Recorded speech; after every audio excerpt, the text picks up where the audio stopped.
We'll come up to St Ninian School. You'll hear a lot of noise behind you, and normally I'd be showing you lots of pictures of what's going on, but not on this occasion because this is a mingling with prospective MHKs. Sarah, this is your idea, or you organised anyway for this thing. It happens every 5 years. Yes, I did. In a bid really to get young people in front of politicians, in the hope that politicians will be interested in young people and young people will be interested in politics. Okay, Thomas, has it got you interested? Yeah, it's got me interested. I study politics and Miss Chris was my teacher. We obviously don't study Manx politics, but we try and talk about it as much as possible, yeah. Have you had a chance to talk to, I know no names of course today on this thing, but have you had a chance to talk to people in your area? So I've talked to one at the moment, but I've been greeting people, so not yet, but I will be definitely. It's certainly interesting how many people you got here. Who was offered? Just Douglas, was it, or how did it work out? No, we chose the catchment areas for our school, so that includes some of the Douglas constituencies, well, 3 of them, Garth and then also Onken, so yeah. And it seems like a good turnout of potential MHKs. Yes, I don't think anyone isn't here who was invited, because I think probably they realise it's a really good opportunity to get out and meet people. Our biggest problem, Thomas, is getting people of your age to vote. How old are you, can I ask? I'm 17. Right, so you've had your vote technically for a year or whatever. How empowered do you feel about having that chance to make a selection, whereas in other countries it's 18, of course? Yeah, I think it's a good opportunity for me. I'm not sure how everyone else feels about it, but I'm definitely going to vote. I'm doing exit polls as well, and I'm involved in the count on Thursday, so I'm definitely looking forward to it, yeah. And what's the mood music like with the rest of your students here in the sixth form?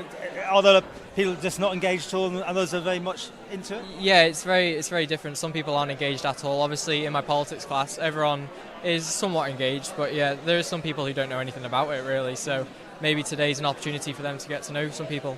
Again, without going into details of people, do you think the politicians are engaging with people of your age, or when they come to knocking the door, do they want to talk to you, or are they more interested in the parents and things? No, I've seen one MHK and I spoke to them for about 15 minutes. So obviously I haven't spoke to any others, but obviously some policies it affects our age group, like the housing and bringing back university students. That seems to be a big issue. So I think they are acknowledging that we are voters now. So you say you got a full turnout. Everyone who was asked did make their efforts come here today. Yes, they did, and I'm really pleased that they did as well, because we're trying to encourage young people to be interested in politics, and the fact that the prospective candidates have turned up to meet them, I think is good. It shows them that they are interested in young people and they do want to hear what concerns young people have.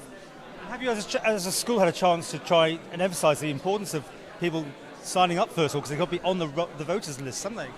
Yes, we've tried, but to be honest, it's difficult because the deadline for registering to vote was the 2nd of September, which was before we had come back to school.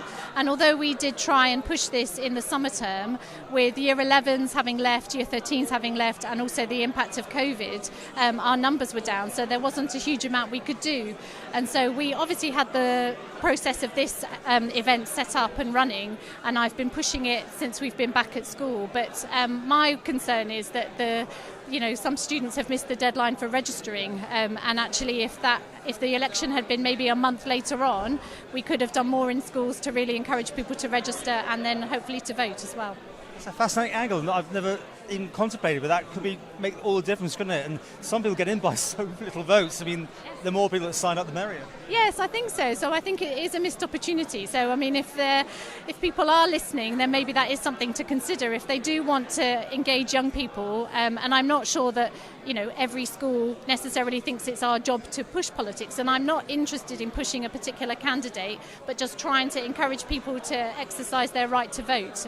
But they can't do that if they haven't registered and if they didn't know about registering. So.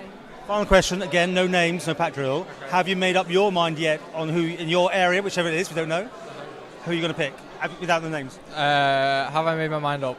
Not 100%, and especially even if I have got some candidates in mind, I could speak to one candidate and completely change my mind. Like one of the candidates I'm thinking of, I spoke to them and they were just really empowering the way they spoke to me, and I haven't really spoke to any others, so but it could change, yeah, definitely. So which is what it's all about today.